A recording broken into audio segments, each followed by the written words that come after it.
இப்போ வந்து நாங்கள் தேங்காய் பால் செய்ய போகிறோம். அதுக்கு தேவையான பொருட்கள் தேங்காய் பால், சக்கரை, நெய், முந்திரி, திராட்சை, ஏலக்காய், கார்ன்ஃப்ளவர் மாவு. இப்போ வந்து கார்ன்ஃப்ளவர் மாவை அதில் வந்து மிக்ஸ் பண்ணிக்கணும். தேங்காய் பால் கூட மிக்ஸ் பண்ணிட்டு அப்புறமா வந்து அடுப்பு பற்ற வைக்க போகிறோம். பற்ற வச்சு இப்போ வந்து நெய் ஊற்றணும்.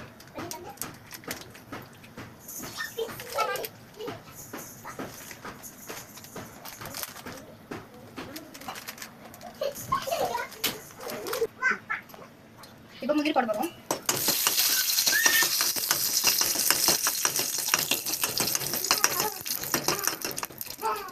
கொஞ்சம் திராட்சை, தேங்காய் பால் ஊற்ற போகிறோம்.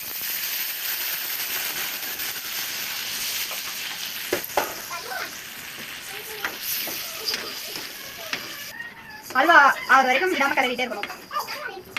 அப்போதான் உங்களுக்கு அல்வா வரும்.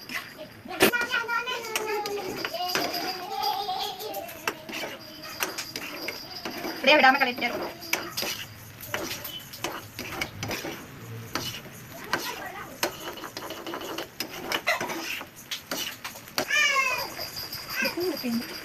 இன்னொரு ஸ்பூன் நெய் ஊற்றிக்கலாம்.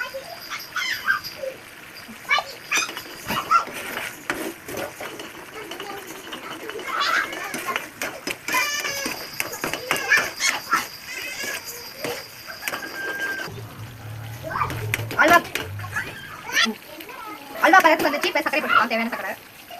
இப்போ கலரிக்கலாம். அவ்வளோதான், அல்வா ரெடி ஆகிவிட்டது. அவ்வளோதான், அல்வா சர்வ் பண்ணியாச்சு. நீங்களும் ட்ரை பண்ணி பாருங்க உங்கள் வீட்டில். ஈஸியான அல்வா.